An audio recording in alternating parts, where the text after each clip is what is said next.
What is the meaning behind the final words spoken by Jesus on the cross? Why would he cry out, my God, why have you forsaken me?" How can a moment of such intense suffering hold profound significance for humanity? These questions invite us to delve deeply into the mysteries of Christ's last moments. Each word he spoke carries layers of meaning, revealing the depth of his sacrifice, the fulfillment of divine prophecy, and the boundless love of God. As we reflect on these words, we are drawn into the heart of the gospel, where justice meets mercy and suffering gives way to redemption. What do these words mean for our understanding of faith, forgiveness, and the cost of salvation? Let us journey into this sacred moment, exploring how Jesus' cries from the cross continue to resonate in our lives today. In the final moments of his earthly life, Jesus spoke 7 profound statements that continue to transform hearts and lives to this day. What could lead someone, amidst the excruciating pain of crucifixion, to utter words filled with such love and wisdom? Together, we will explore these 7 phrases, words that changed the course of human history. Prepare your heart, for each utterance on the cross opens a gateway to a deeper understanding of the sacrifice that revolutionized humanity. The setting: Jerusalem in spring, 33 AD. Jerusalem, teeming with pilgrims arriving for Passover, buzzed with activity that spring. The air carried the mingled scents of spices from bustling markets and the heavy tension of a city under Roman occupation. Just days earlier, Jesus had entered Jerusalem triumphantly, greeted as a king by crowds waving palm branches and shouting Hosanna. Yet these same people, swayed by religious leaders threatened by his teachings, soon turned against him. The Sanhedrin, the Jewish high court, conspired to have him executed. Pilate, the Roman governor, succumbed to public pressure, sentencing him to the most cruel and humiliating death imaginable: crucifixion, reserved for the vilest criminals. Crucifixion was a calculated display of suffering meant to instill fear. After enduring brutal scourging, Jesus carried his cross through the narrow streets of the city, along the Via Dolorosa, to Golgotha, the place of the skull, outside the city walls. It was here, amidst unimaginable physical and emotional torment, that Jesus spoke his final, transformative words. The first word, "Father, forgive them, for they do not know what they are doing." Luke 23:34. Even as nails pierced his hands and feet, and the crowd hurled insults, Jesus' first words from the cross were a plea for forgiveness. This act of grace encapsulates his entire earthly ministry. He addressed God as Father, affirming their intimate connection, even as he bore the weight of the world's sin. This plea extended not only to the Roman soldiers, the religious leaders, and the mocking crowd, but also to all of humanity, implicated through sin. It fulfilled Isaiah's prophecy of the suffering servant, who was numbered with the transgressors and bore the sin of many, Isaiah 3:12. Jesus' call to forgiveness redefined justice, setting a standard for his followers. Forgiveness became not a conditional act, but a revolutionary choice that frees both the forgiver and the forgiven. This extraordinary love and mercy would ripple through history, inspiring the first Christian martyr, Stephen, to echo these words as he was stoned, Acts 7:60. The second word, "Truly I say to you, today you will be with me in paradise." Luke 23:43. Amid his suffering, Jesus responded to the plea of a repentant criminal crucified beside him. This man, recognizing Jesus' innocence and divine kingship, asked only to be remembered. Jesus' reply was a promise of immediate salvation and companionship in paradise, a testament to God's abundant grace. This exchange underscores profound truths. Salvation is a gift of grace, not earned through works or rituals. It is never too late to turn to God, and true repentance is transformative. The thief's humble faith, expressed in his darkest moment, offers hope to all who feel unworthy of redemption.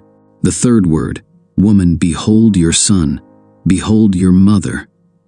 John 19:26-27. In his most agonizing moment, Jesus turned his attention to his mother Mary and his beloved disciple John. Addressing Mary as woman, he elevated the moment to a universal significance, entrusting her care to John and establishing a new spiritual family. This act demonstrates Jesus' perfect balance of divine mission and human love. It highlights the importance of caring for one another, even amidst suffering, and underscores the redefinition of relationships within the community of faith. The fourth word, known to Mary, echoes, my God, why have you forsaken me?" Around the 6th hour, supernatural darkness covered the land. In the midst of this darkness came the most anguished cry in history, Eli, Eli, lama sabachthani? Matthew 7:46. This moment, recorded in the original Aramaic, cites Psalm 22, a messianic psalm that foretells the suffering of Christ. However, it is more than a mere quotation.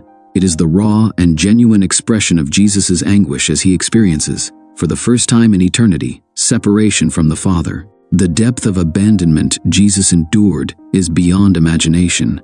He, who had been in perfect communion with the Father since eternity, now faces the horror of total isolation. As Paul later explains, he who knew no sin was made to be sin for us, 2 Corinthians 5:21. Yet even in this moment of desolation, Jesus addresses God as my God, demonstrating unwavering faith amidst the darkest of feelings. This teaches a profound lesson. Even in moments of spiritual darkness, trust in God remains steadfast. The cry of why does not stem from confusion or lack of understanding. Jesus fully grasped the purpose of his sacrifice. Rather, it articulates the brutal reality of bearing the full weight of divine wrath for humanity's sin. This moment unveils the true cost of our salvation. Jesus endured the separation we deserved, experiencing condemnation in our place so that we might never face eternal separation from God. Moreover, this moment reveals the depth of divine love. The Father, who had declared, "This is my beloved Son, in whom I am well pleased," now turns away, not out of a lack of love, but because of his overwhelming love for humanity. It is at this moment that justice and mercy converge on the cross. The darkness covering the land symbolizes the cosmic significance of this event. It was not merely a human execution, but a spiritual battle where the forces of good and evil clashed. The light of the world endured darkness so we could be brought into the kingdom of light. For those grappling with feelings of abandonment, this cry paradoxically provides comfort. Jesus fully understands this experience, having descended into the deepest depths of separation to ensure we would never have to endure it completely. The cry validates the honest expression of spiritual anguish. We need not mask our struggles with false spirituality. Jesus himself demonstrated the authenticity of pouring out our struggles to God. This marks the climax of Christ's suffering as our substitute. The cup he accepted in Gethsemane was now being emptied to its final drop. The curse of sin, the separation from God, was fully borne so that we might be reconciled to him. Ultimately, this cry reminds us of the infinite cost of salvation. The abandonment Jesus faced reflects the immense value God places on our redemption. It is a cost we should never treat lightly, for it was born out of unfathomable love and sacrifice. The final words of Jesus on the cross are more than historical utterances. They are a living testament of divine love, redemption, and hope. Each word reveals a different facet of the heart of God and the immeasurable cost of our salvation.